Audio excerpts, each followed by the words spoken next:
Is your website making money for you? So you've invested in building a very great website. You paid for the hosting, you paid for the domain, and you paid a web designer to actually design the website for you. It's up and running, but then you realize that you're not making enough money from this website. In fact, sometimes when people visit the website, they just take a screenshot and share with you in the DM. They're not buying from your website.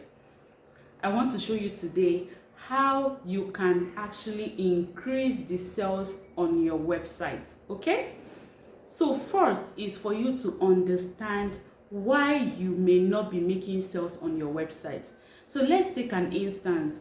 A very good supermarket that stocks very good products, but that supermarket is hidden somewhere inside one street that nobody really knows that the supermarket is there.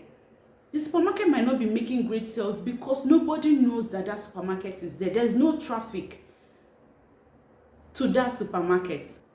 But if that supermarket is in an area where people are passing through, cars are driving by, people will stop by, enter there and buy the products that they want to buy, right? So visibility is very, very important. What am I saying in essence? So you've done the first work of building your website. The second work, and which is the most important work, is now putting the key elements in place that would ensure that when people go to your website, they understand your brand, they can see how your product is going to help them either eradicate their pain or help them fulfill their desire. And then they're also seeing testimonials from other people who are using your product so that they can be convinced that your product works, and they can now build that trust to buy from you. So once you put all those key elements alongside other critical elements that ensures your website will convert optimally, the next thing to now do is to drive traffic to that website.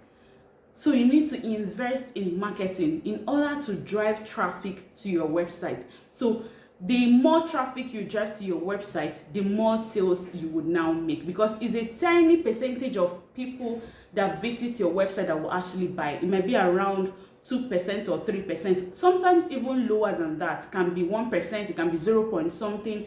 So you can imagine if 100 people visit your website, only one person buys. So it means that for you to make 10 sales, you need 1,000 people to visit your website. That is if your conversion rate is 1%. So you need to also evaluate to know what your website conversion rate is. So you can use your Google Analytics to find that out. The key takeaway is, one, having the conversion elements on your website that ensures that when people get there, they know what to buy, and they also have the trust that your product is the right one for them. Then driving traffic to actually now get people to visit the website so they can buy from you.